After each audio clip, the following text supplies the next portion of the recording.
Omkar, let's start with your childhood. Okay. Okay, I think this is not what we've spoken about up until now. Okay. Firstly, what did an 8-year-old Omkar Kapoor dream of? What did he want to be? I think the dream chose me, then I chose the dream kind of a thing. Such has been my journey, and probably I was destined to, be the way I've been. My journey has been. But if you ask me internally what my heart wanted, what my mind wanted, somewhere I found it on the way itself, where I felt, the only two things I was passionate about was, music, dance, acting, anything to do with that sort. And the other thing apart from this was cricket, was something that I was playing a lot in my childhood, like हर हिंदुस्तानी बच्चा जैसे it grows up in that atmosphere. So these two things actually kept me busy, and kept forming me. So that 8-year-old child always wanted to be in front of camera, the way I am right now in front of the audience, one way or the other. And it feels, a lot of people, when they ask, are you not, do you feel a little shy in front of camera, or you feel, a little nervous in front of camera? I feel that was probably never occurred to me since my childhood. I think that inhibition got shed off long ago. And I always wanted to entertain, because I remember clearly कि मैं on set audience के लिए, लोगों के लिए, camera के लिए तो वो करता ही था. मैं ऑफ सेट भी बहुत ज़्यादा नौटंकी करता था. I remember my parents used to get fed up of me, because when they used to travel in local railway trains of Bombay at that time. So if there is music playing somewhere behind, I used to start dancing on the stations itself. And they used to be like, "Yare, ruk ja yaar, tu matlab." So I think that was somewhere in me, and I never cared who's looking, who's not looking. So yeah, that's who I wanted to be. You would have been an amazing model for any energy drink at that time. Absolutely. I think if there was brand endorsements at that time, I did a few as well, but I think not energy drink, but I think, yeah, for sure. Yeah, it's funny you say about cricket. I was a horrible bowler, horrible batsman, but I used to play with 20-year-old boys when I used to be like 7, 8-year-old, and they used to put me in the worst position to go and field. I don't blame them. But if that's the case, yeah. So, I want to know, what was it growing up in your family like? I mean, at least that's what I know about you. I think your father was connected in movies at some level. Yeah, in this sense, not connected. He started his own journey. पापा इस शहर में, बॉम्बे में, उस वक्त Amroha UP से एक actor बनने का सपना लेके आए थे. And he started his journey, and he realized how tough the city was and how difficult it was to find people to get through in this industry. And he started his journey actually as an assistant director first, and to some great filmmakers like Subhash Ghai at that time and Anil Sharma at that time. And so he carved the way for me. And somewhere his journey and his connection probably that he built over years somewhere helped me. But nowhere you can see that, I would like to clarify this, that I am a Kapoor, but I don't have the Kapoor lineage as such, or any privilege as such, neither the inheritance. So I think we started our journey on our own, and we are the first generation that we have been doing. So yeah, that's how it started. Tell me, what was it growing up for you? I mean, were you like, as a family, were you exposed to a lot of abundance, or was it like for you like any other middle class household growing up for you as a child? It was a very, very regular, small, middle class family that we always, the values that we were brought up in. जैसे मैंने आपसे कहा, my dad came with 60,000 rupees in his pocket to this city. With, mom was still back at home in, Amroha. And so to start from there, from grassroots level, और वो journey देखना, वो struggle देखना, वो पापा ने जो देखा था, आई थिंक उसकी वजह से धीरे धीरे हमें एक मुकाम मिला जहाँ से हम शुरुआत कर सके. Me, my brother Vikas Kapoor. So I think we had a very very simple childhood, simple Punjabi family. Same चीज़ें होती थी जहाँ वी अगर कोई गलती कर रही है तो मार पड़ेगी घर पे. अगर लेट आए हो घर के तो घर के बाहर सो जाओ. तो बहुत सिंपल वैल्यूज़ थे और कोई ऐसा स्पेशल ट्रीटमेंट नहीं था.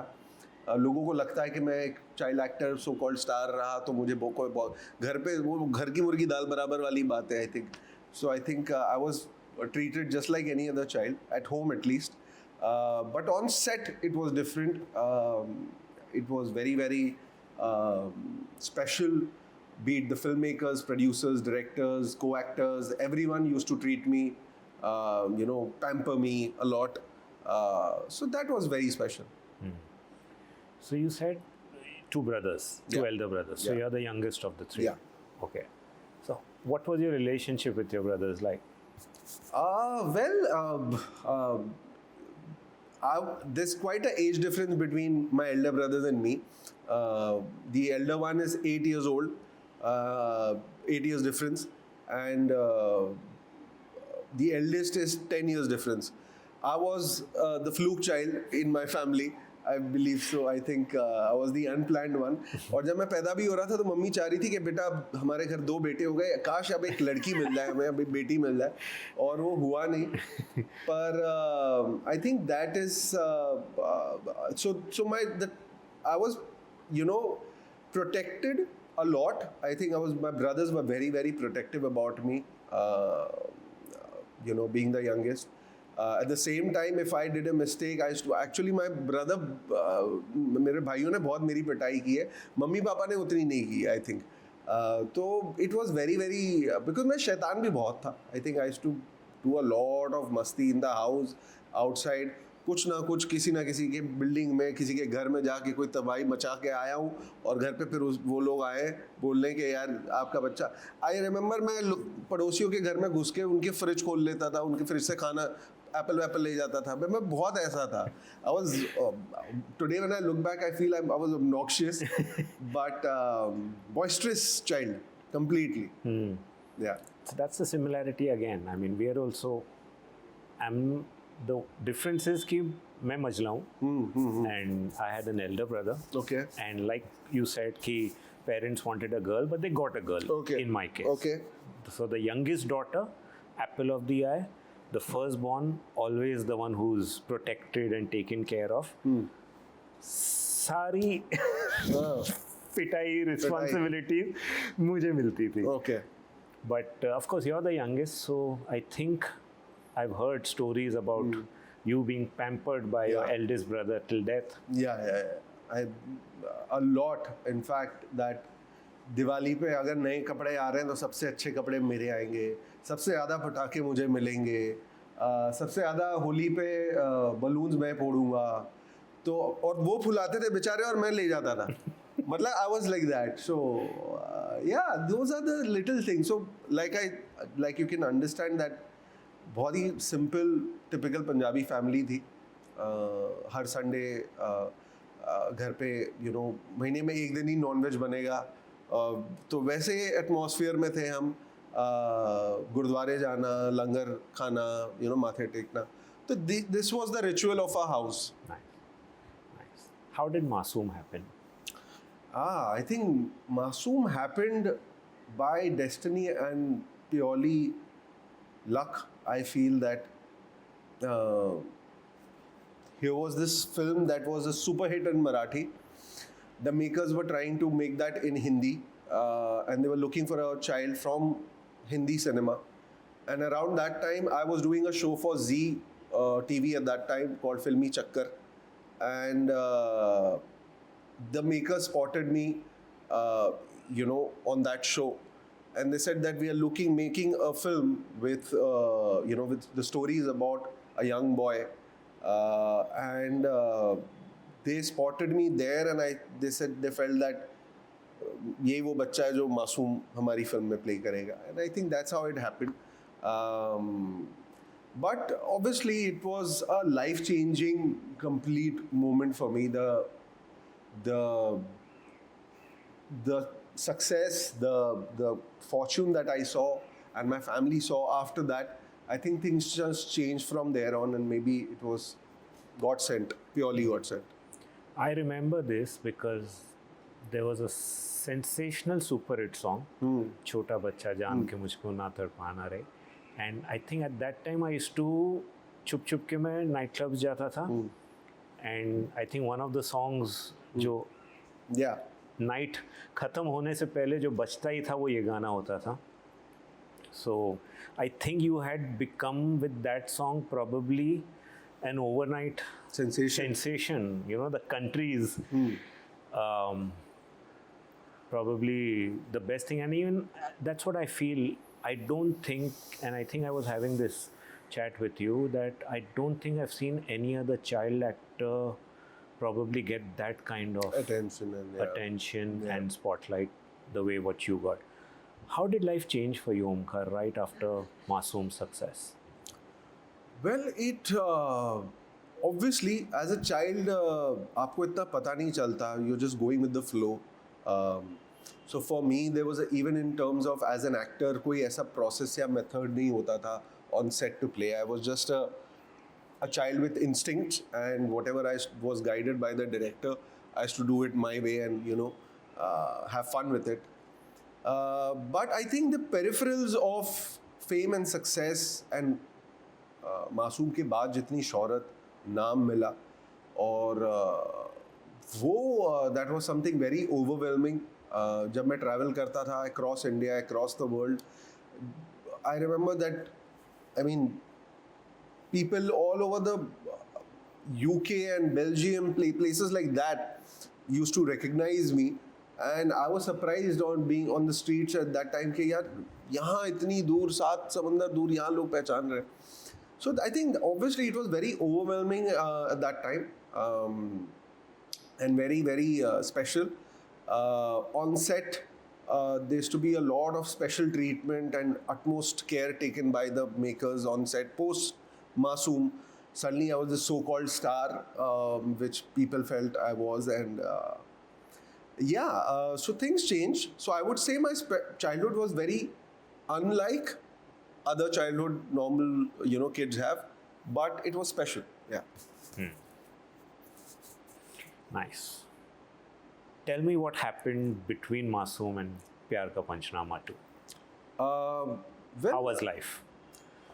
Then life became normal, I think, like a normal teenager years mein jab main tha. I think it was a conscious decision by my parents that let him finish his basic education first. So I think that was a good decision because I was finishing my final few years of schooling and entering college days. So I think that was a very good different phase for me also, where I discovered just a normal, how a teenage boy, a 14, 16-year-old boy feels like. There used to be some special attention because people still were recognizing me throughout. My face was changing, but they were still recognizing me. And I remember that I did we shifted also from Thane, Vasai, that's where I was born, to Bombay side, Andheri side, where, I did my college from Narsi Monji College in commerce stream. And even in college, I participated in dramatics and theatre. So that I always kept in touch with what I wanted to do. How were you as a student? I was okay. I was a passing student, last minute, but not a great student. I was just about passing marks के साथ 65-67% के साथ मैं पास हो जाता था. तो इतना हुआ कि मैं कभी फेल नहीं हुआ, कभी पिटा नहीं घर पे. So I think that was something doable. So even during your college time, was there ever that feeling कि like पढ़ के क्या करना है, बनना तो एक्टर ही है? वही हुआ eventually because I left my graduation halfway and my parents were very angry with me. I remember there was a big showdown in my house where mom and dad were completely against the thing कि let him finish it, and my brother was somewhere of the favor. Okay, actually in the middle of my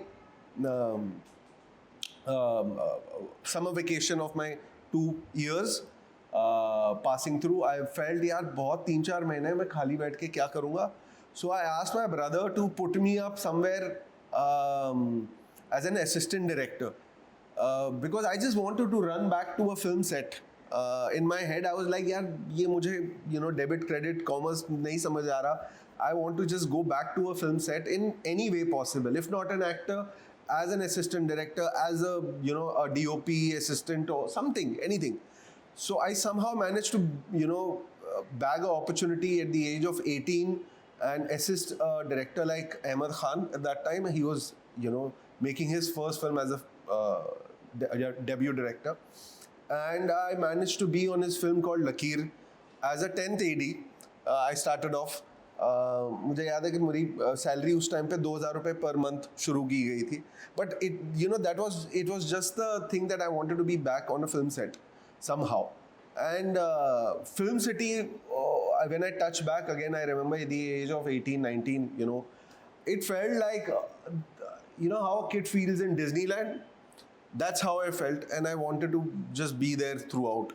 Today also, on off days, when when I'm not working and suddenly I want to feel like going for a drive, there are so many times I just go for a drive to Film City, see what the film sets are being made and what is being shot and how things are changing and what the structures are changing, and it just has so many memories. That place has so many memories. When I go back, I get a whiff of like a deja vu that I have when I go to that place. So it is I think I'm conditioned and wired to be in a film studio. Yeah. Because you said assistant director, I don't think you'll remember this, but I have a very clear memory. I think this was Himanshu and Rahul Nanda's office, wearing 3/4 flip-flops, I t-shirt. remember. This was in Andheri East, right near them. Yes. Yeah. And he announced himself as, I'm Sanjay Leela Bansali's assistant, I'm here to drop something. And you know who that was? Who? You. Oh, is it? Yes. That is quite a moment that I had no clue about. Yes. So, and that's when I actually saw you the right after Masoom. Of course, you grew up. Oh, after that, straight away. That's when I first saw you. Yeah, I think for promotional purposes, sir must have sent me and I must have come to... Yes. Omkar, a question that I wanted to ask is, when you asked your brother that you wanted to basically be on set and that 2,000 rupees they paid you, of course the money probably didn't matter at that time. But was it that you felt that for me, my joy, my happiness, my sense of belonging is on that set? Did you ever feel that way, that when you asked for that assistant director's job? Or Yeah, absolutely. I think,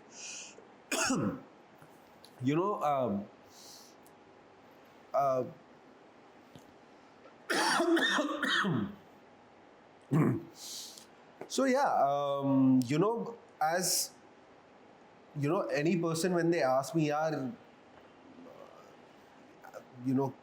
क्या है actor बनने में, इतना struggle है, पैसे भी उतने पता नहीं इतने होते नहीं है. ऐसे मैं यही कहता हूँ कि अगर पैसा ही सब कुछ होता तो हम क्रिएटिव एक्टर्स और आर्टिस्ट नहीं होते.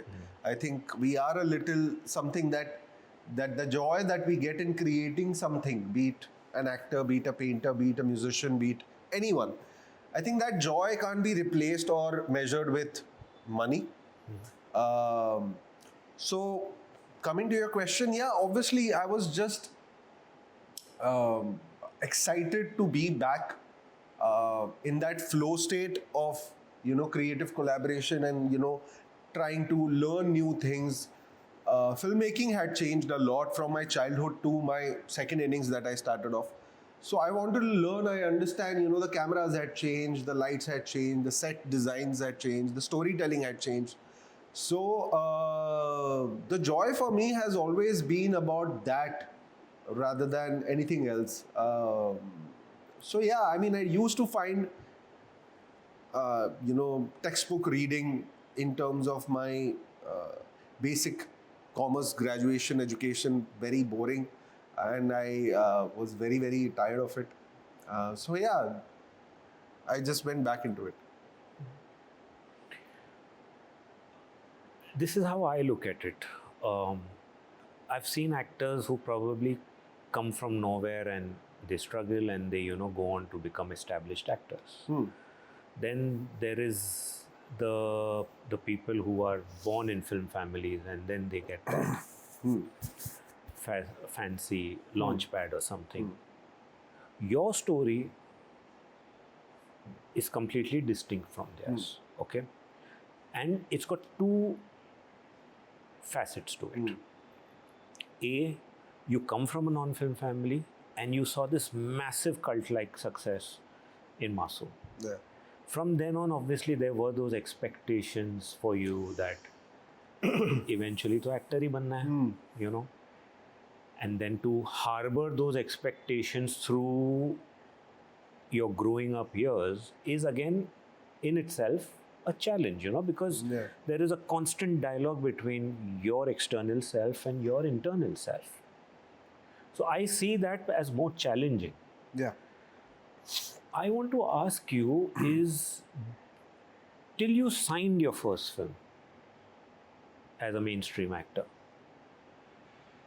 what was that internal conversation going on? Were you like confident कि मैं कर लूँगा, or was there moments of doubt कि कि अच्छा ठीक है, what road do I have to pursue? In fact, it's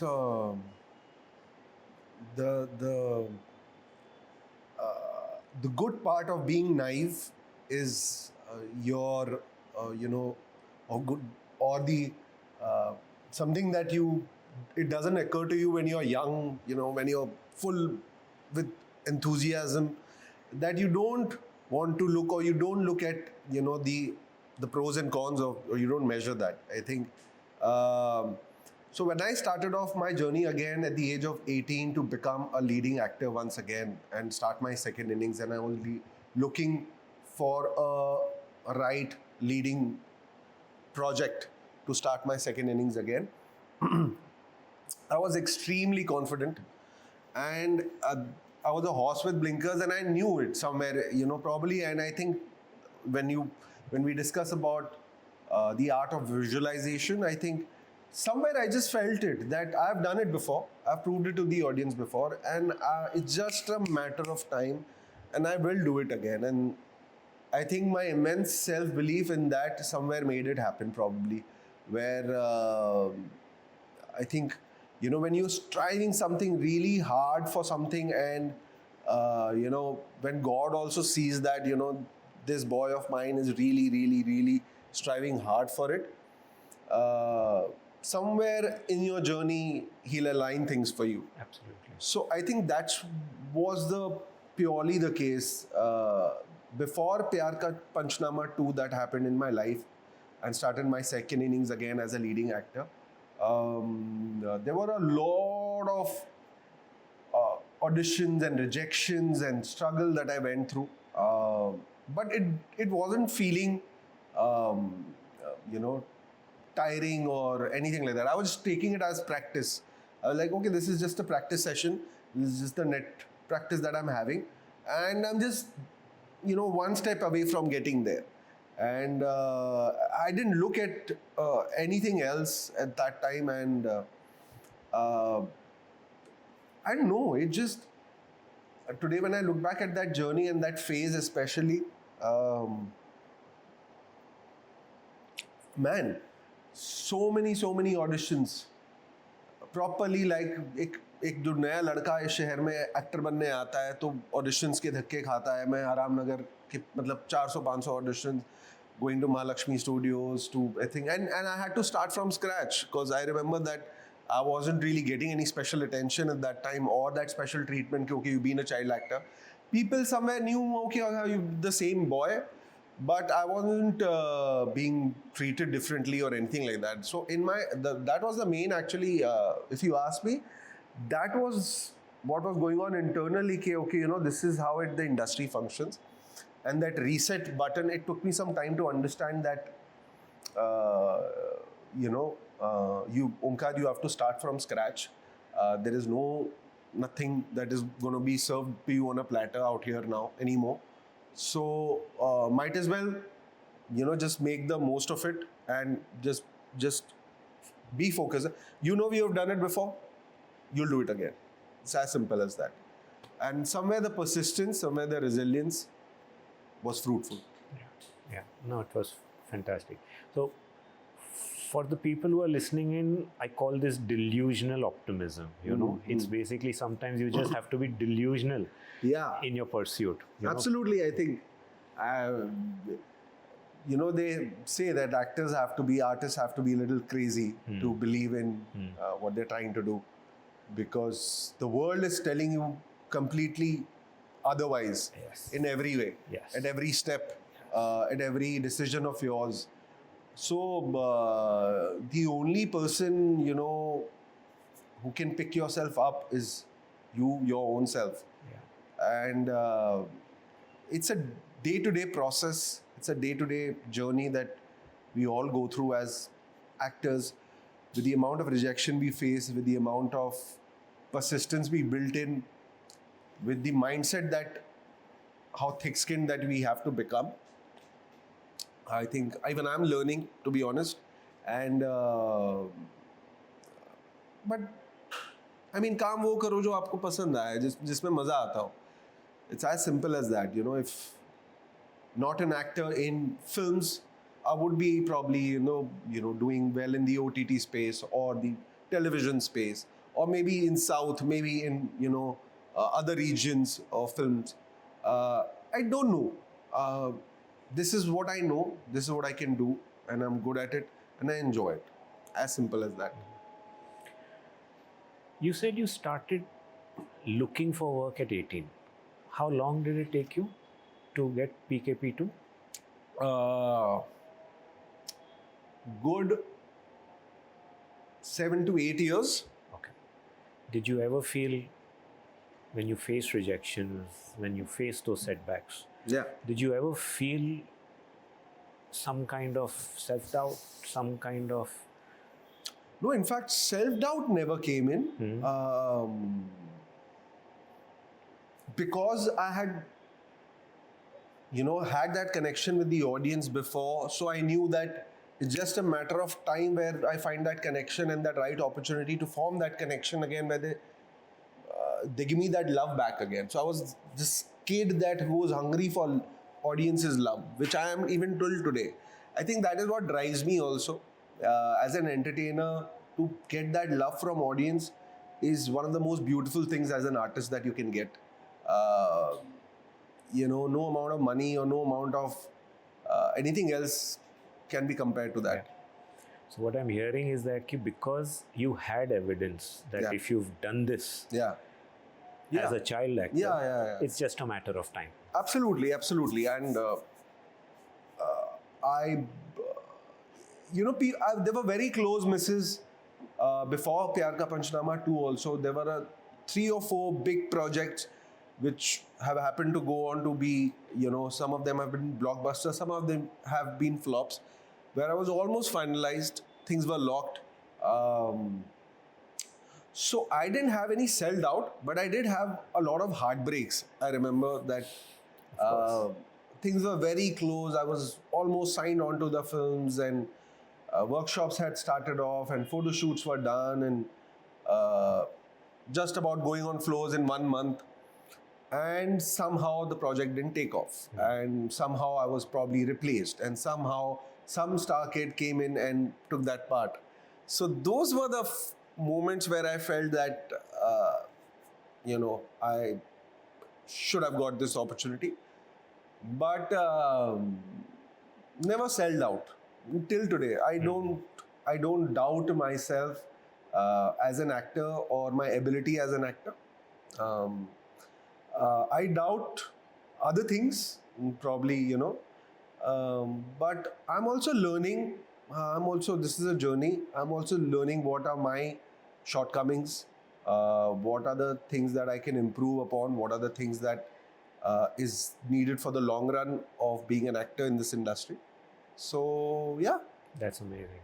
No, that's amazing, because it's eventually you'll see your highs and lows. Absolutely. All in of us every do. career. Yeah. We all do Yeah. that. But it's just like you said, that a horse with the blinkers on, Yeah. and just focus, and just it's a matter of time. I'm not going to get into the details of what Pyar Ka Panchnama 2 was, because eventually we all know it's massive success, and somewhere it felt, especially for me, I can speak from my side, is that when I saw the hoarding of the three boys in Pyar Ka Panchnama 2, I knew for a fact that you would do that character absolute justice. And then, of course, the audience accepted you, and it probably went on to become a bigger hit than Masoom. Yeah. So, how did you feel at that time? I mean, once you felt that success of Masoom, which was your first sweet taste of success, and then Pyar Ka Panchnama 2, did you feel different this time?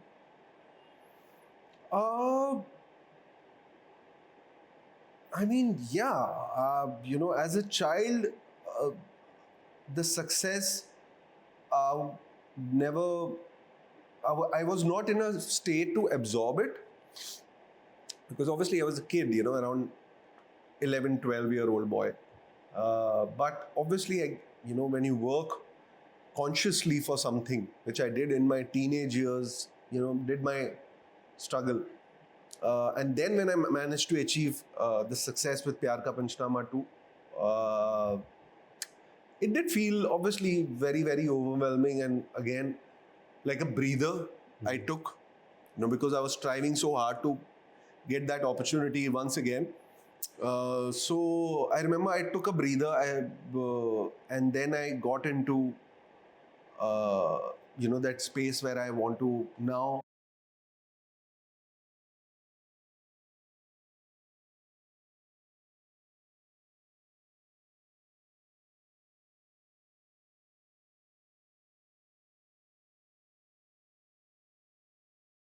Got from the fraternity people once again, where filmmakers were praising my work and praising the film, and they said that we're looking forward to working with you on some project or the other, and I was looking forward, obviously, to working with them as well, and so it was more different. It was definitely different from my childhood success. So you experienced that feeling of success of Pyar Ka Panchnama 2 obviously must have stayed with you for a long time. Yeah. Can we talk about a little after that? Yeah. Is once that emotional peak started to settle, what were you feeling when, as and when that emotion started to subside? Yeah. What were you feeling like? Okay, fine. Now what's coming next? What's coming next? What was your thinking during that time? A lot of, I think I was very anxious, very, overexcited, confused, because, everyone says that, आपको एक hit film की ज़रूरत होती है, and here was this one hit film. but it wasn't really translating into opportunities because there were a lot of close misses. Again, I was having with certain films where I was being considered, signed on, and those films were never taking off, or probably things were not working out. So I was confused. I used to question a lot of the functionality of कैसे होता है ये कि अब तो I think success मिल गई है या एक हिट का टैग मिल गया है, तो अब चीज़ें वैसे वर्कआउट क्यों नहीं हो रही है. But I think it's as much as I try to today when I look back, there was obviously a long gap that happened by default. There were certain films that with certain filmmakers that I was about to do and it didn't materialize, and the peak success of Panchnama to sort of fizzled out or disappeared from my life in a span of good 3-4 years. So I did question a lot and I felt like, shit, have I missed the bus? So post that is when I said, okay, fine. I'm not getting the opportunities that I was feeling that I could have got or I was considered for. Now, how to make the most of it? So I shifted my gears. I was looking for the OTT space. By that time, something good was happening in the web space as well. So I was looking at every opportunity that was coming my way and considering it, and also trying to create more opportunities for myself as an actor.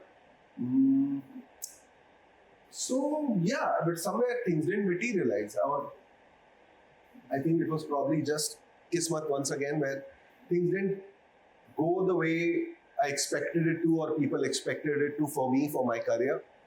And no answer to that if I ask. And today, even I ask God still that, why is it's not shaped up? Why didn't I have my consecutive next step as an actor or a next film as an actor for a long time? But it's okay. I think it's just a matter of time and one right opportunity once again where I find that connection with audience once again, because filmmakers said that, you were really good in the film as a leading debut actor. So, yeah, I'm just hoping still that they find me. I'm sure. But we're going to come to that. But for me, I still want to talk about your emotional peak of what you experienced at Pyar Ka Panchnama during the success and post the success of Pyar Ka Panchnama 2, and then you having to probably cope or adjust with that particular because what happens is, Omkar, is that with that peak you've set an emotional baseline for yourself. Absolutely. Okay, but this is where you feel that okay, fine, this is what I least deserve. And when sometimes life doesn't go as per our plans, which happens in all our lives, that baseline eventually drops. So we struggle trying to adjust in that baseline. And you spoke about you probably exploring the OTT space, exploring various other projects, and some in your control, some not in your control. I want to ask you, did you ever question your choices at some point of time? Did you ever question your trajectory or, I did question my certain decisions. Today when I look back, I feel in hindsight, I might have made some wrong choices in terms of choosing or not choosing certain projects. And those were my learning curves. Those were my mistakes that today has made me wiser. So I did feel a certain crash in terms of my, like any ambitious guy, when you work so hard for it, and when you are aligning all your energies to get that, and when things don't go as per our plan, uh, maybe it's going as per his plan. So it took me some time to adjust mentally. It did disturb me. It did distract me to a certain extent. It did. It did dishearten me a lot. I think it was the worst heartbreak I ever had in my life. I think. I mean, it was disastrous. I feel that 2 years of my life where things were, especially I would have adjusted if people said, he didn't make an impression to that fact. But when you've done it, you nailed it. When people say you were bang on in what you did, and then it doesn't work out, is where your heartbreak happens. Is where you become unreasonable. You become unpleasant to an extent. You bleed on your own loved ones.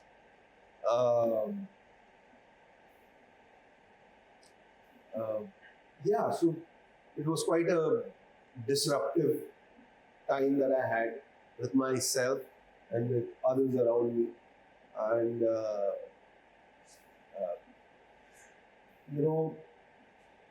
but I'm glad it's over. All I can look back today is that, somewhere it was, I don't know, I still haven't found the answers as to why, but I've got adjusted to the fact that maybe it was meant to be that way. I think what I've learned and come out of it now is that don't let failures go to your heart. Don't let success go to your head. I think that's the best way to move forward, because the highs and lows are part and parcel of my work. It's going to keep coming, keep going, keep happening, keep not happening. What I can just do is keep moving forward. Keep my head down, keep working, do what you're good at, go to a film set, do your job, come back, spend time with your loved ones. That's it.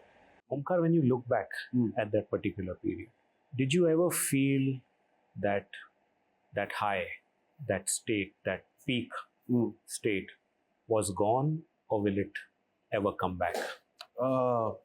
It's a self-belief that I and everyone should have. I think the world is surviving on hope, and so am I. So I would like to believe, and I do that practice every morning, that it will come back.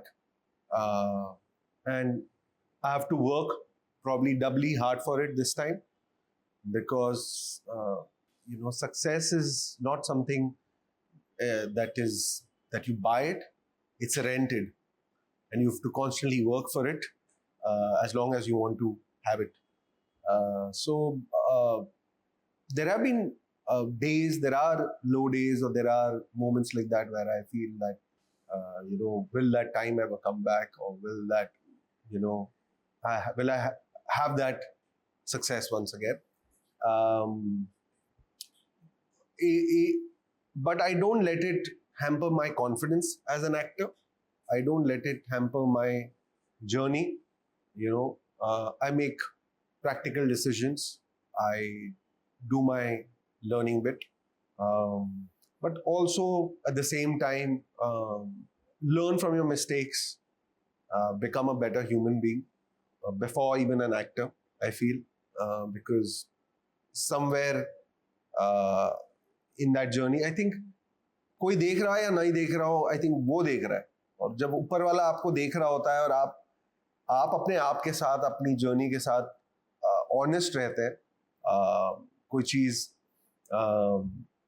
का change लाते हैं अपने अंदर, और फिर आप चीज़ों को approach करते हैं, so somewhere I think things start working again, and that momentum comes to your side. So I think that is what I have been applying in my day-to-day life, and I'm sure it will come back. I have that belief in me. Omkar, being in the movies as an actor, of course, the industry has an opinion of you. Yeah. Right? During this experience, during this journey of 15, 20, 25 years, did it ever happen that the outside opinion changed your opinion you have of yourself? See, I'm pretty rational when it comes to being self-critical also. I have a mind of my own. I do filter things. Not everything that is spoken to you can be true. Not everything that is spoken to you is a lie either. So sometimes you have to be rational and understand where your shortcomings are and improve that. But somewhere, if the criticism isn't constructive, I think you also got to ignore it. Because it can, hamper your confidence, bring in self-doubts and all of those things. So I'm rational that way. I'm receptive towards things, that are needed. Yeah, I don't, and I've learned something that take life seriously, but don't take your existence very seriously. We in our head on a day-to-day basis start thinking that we are the center of the world. That's how our mind functions, because on a day-to-day basis, as much as an individual thinks or a human being thinks, my life is here, my life tomorrow should be there, my life day after should be there, my life yesterday was like this. There is a world outside to you. Learn to be a part of it. So stop taking yourself so seriously. You are a tiny thing in this massive universe that we all live in. So yeah, learn to live, learn to be happy. थोड़े कम के साथ ही सही. Learn to live, be happy, learn to smile more, learn to give. I think the joy of giving, sometimes people forget most of the times in our journey. And I'm not saying materialistic things. It could be just your time, attention, love to your loved ones. I think the joy that you get in that is beautiful. For you, Omkar, you've done this twice. You saw success, then you went through a reset. Yeah. Saw even more massive success. Then again, you're probably now going through your second reset. Yeah. Can we speak about how do you motivate yourself? How do you keep yourself motivated? How do you keep yourself hungry?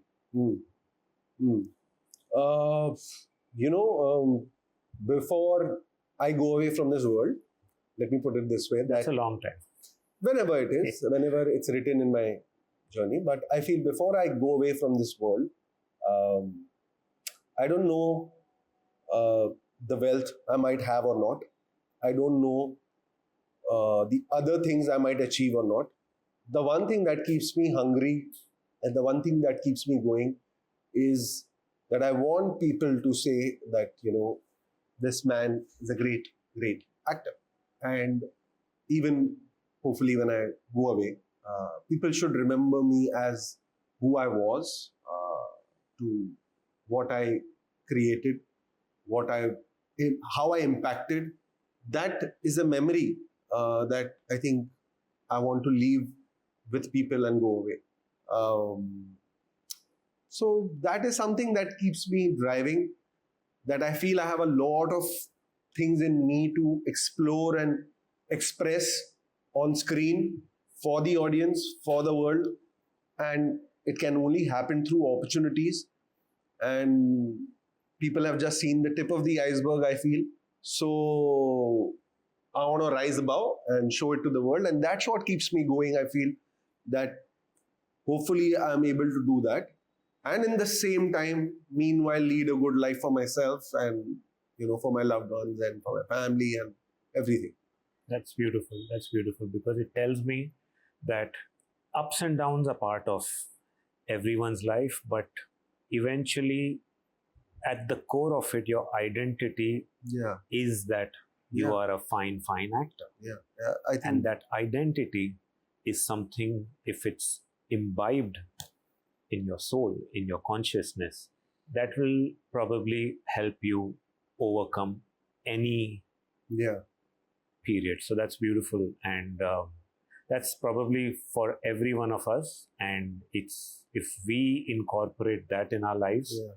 it just gets a little easier to navigate past setbacks, to overcome obstacles, Yeah. and Absolutely. manage failures. So that's amazing, Omkar. What do you feel that you still have in the tank that the outside world hasn't seen? Oh, there's a lot. There's a lot of me that uh, that the world hasn't seen. My personal emotions, my journey that I've been through, uh, the the intensities of those verticals I've touched in my personal life, and I'm waiting to tap into it and tap into a performance and deliver it. Is something that I feel a lot is there in me. There is, I believe truly, when I'm in the middle of a performance or in the middle of a shot or a take, there's a, I think it's a very God sent meditative flow state that I'm suddenly in, and I've experienced this a couple of times in my performances where I've been, and somewhere I, I don't think also there is any effort that comes. I think he's just probably driving me through. There have been times where suddenly a great shot has come out, or a great scene has turned out, and I don't know, I've not prepared or I've not thought of it. And there have been certain appreciation by the people around who saw it, and validation that I suddenly get. And those are the moments where I feel that how they call the prestige moment, is where I feel that I've thanked God a lot of times where, no, you made me do this somehow. It's beyond my capability also. I feel it's a talent that you are constantly, I'm just a vessel, but you're driving me through. So that is a meditative flow state where when I get into, it's the most beautiful feeling that I can tap into. Yeah. You said something what one of my most favorite actors said this in a movie, that in F1, Yeah. I saw that and it's crazy. trust me, it gave me goosebumps. Yeah, absolutely, And absolutely. It's when she asks him, saying Yeah. that, what are you actually chasing? Yeah, So yeah, he's like, for that moment when I feel that I'm flying. Yeah. Yeah, so it just kind of, I felt the same. It is Yeah. because the world, in those moments just becomes silence, and then you're just in your flow state, and you don't care where you started, you don't know where you're going to reach, but it's just you're going through that flow. I can't describe it, but maybe once that comes, that gets printed on screen, is when you can see that.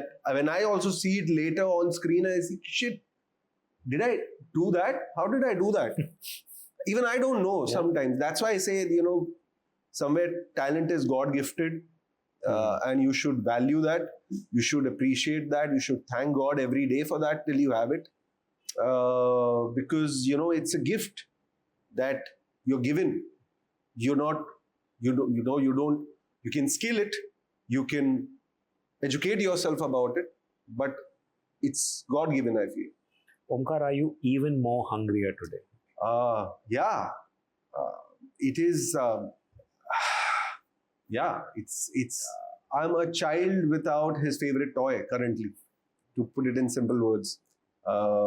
So it is. Sometimes I'm crying without it. Sometimes I'm angry without it, and yeah. So I am very, very hungry, uh, and I think the tears of joy shall be the proof of it when it happens. Omkar, what does pressing reset for the third time actually feel like?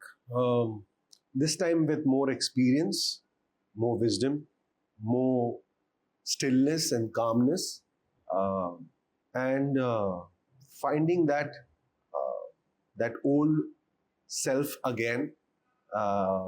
And you know how they say, when you I have my mojo back. I think that is something that every person should never lose. I hope they never lose, but life does that to you. But you should always strive to find your mojo back, because that is what created you, made you, and I hope everyone finds it and never loses it. So it does feel like that. So for me, if you ask me, I in my journey, I feel like a newcomer once again. I feel like I'm starting out once again, but this time with much more experience. So I always say that even to you, that I'm a newcomer, but with an experience of a seasoned actor. And I say that with a lot of humility, because I know how it works. I've proved it. And it's just a matter of time that I prove it once again. If Omkar, that Masoom kid, were to stand in front of you today, what would he tell you? What will he tell me? Well, he'll definitely tell me that I'm proud of you, man. And my today's self will tell that Omkar little child, will say, I'm proud of you, boy. I think that's the difference. That is for me. Yeah. What does the version of Omkar Kapoor look like 2 years from now?